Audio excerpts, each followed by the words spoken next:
This is the Fiat 500. It's the latest car trying to convince Americans that small cars can be interesting, frugal, and fun. Of course, it's following the lead of BMW's Mini. We needed to bring a third car, so we brought this, the Honda CR-Z. I really like chucking this car around. This car is not going to hit all your hot buttons if you want a sporty driving machine.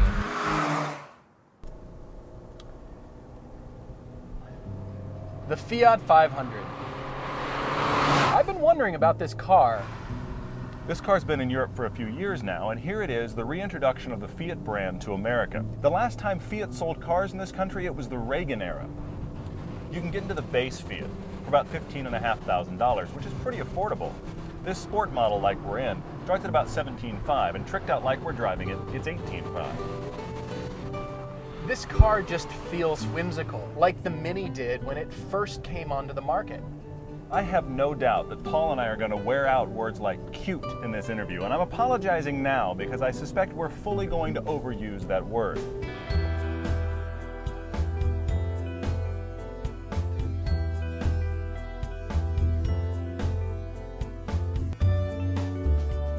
When you look at the Fiat from the front, there's no other way to describe this car, but so cute you want to pinch its cheeks. It's like that cheerleader in high school who just thinks she'll get by in the world by just being kind of cutesy and attractive. The problem is if you don't find her cute, then there's nothing else to offer. The language that Fiat is using is very soft, rounded shapes. This car ends up looking like a freshly baked bun. It is a well-balanced design. That's where it starts to feel very Italian. The front and the rear go together. The rear is not so cute. It's more like, thigh creep and women just kind of melting in the bag. You won't ever mistake the Fiat 500 for anything else. But if you don't like the styling, a yellow version is going to make you want to sandblast your eyes. Now you've got some nice highlight lines breaking up the body side. If you didn't do that, this car would look even taller than it is. It's shorter and narrower than the Mini, but it's also taller. If you ever find yourself in the middle of a street riot, just make sure you've got one of these next to you because they're so easy to push over and set on fire. It appears a lot smaller than everything else on the road. And then you get inside and the reverse is true. This car is surprisingly useful. For a mom and 2 kids or college students, this could actually be a great car. Of this group, the Fiat has by far the most room for passengers. Hip room is great, shoulder room is fantastic. You and another passenger can sit in this car and be shocked by how much room there is. There's a lot of cute and whimsical things in here. Even the speaker grills are kind of like you dropped a drop of water in a puddle. All the buttons are very large, very well spaced, and very easy to read. You've got this huge plastic panel on the dash. It doesn't have to match the outside of your car, but it is the only thing really cutting the dark economy car black plastic that fills this interior. The instrument cluster is very clever. You've got the tack needle on the inside of the speedometer, and then right in the center, you've got all your digital information. There's so much going on simultaneously in this gauge that it really takes some getting used to read what you're doing. And the largest thing on that information screen is the clock. It should be the speedo. It's a very upright driving position. I feel like I'm sitting at the kitchen table with a dinner plate for a steering wheel. I don't know that I've ever sat this upright unless I was in a large SUV or a minivan. I want to like this car because I'm a big fan of affordable small cars that are still incredibly fun to drive. But it's best at grinding its way through stop and go. The faster you drive the Fiat 500, the more it reveals its shortcomings.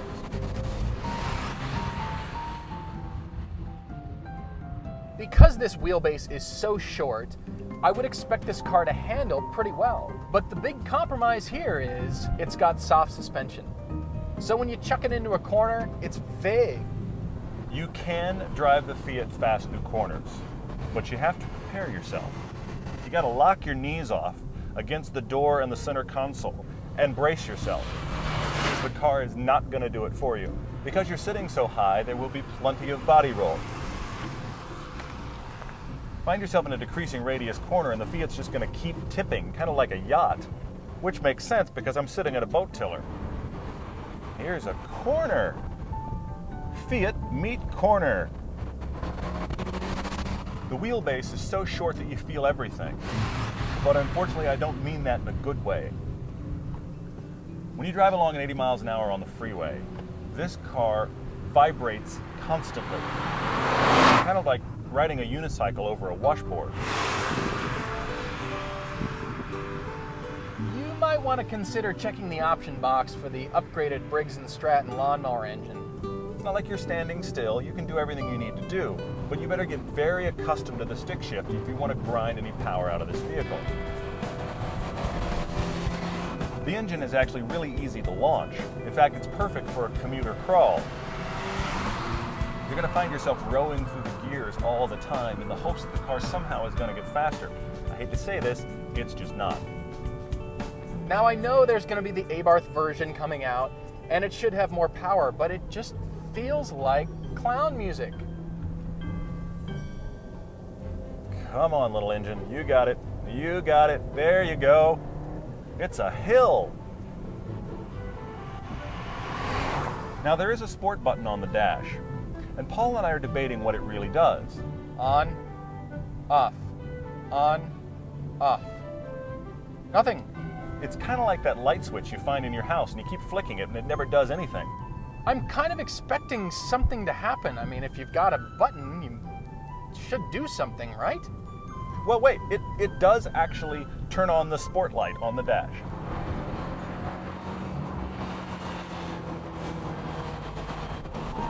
I cannot say I would buy this car, but if you think it's cute and you want it, fine. It's gonna be a perfectly fine car. You're gonna buy this car like you buy mints or you buy bubble gum. You just want it. You don't know why, but you just want it. This is genuinely usable transportation, but it is not a sports car. It's counting on its cuteness. It's relying on the fact that it's fun to look at to convince you that it's a great car.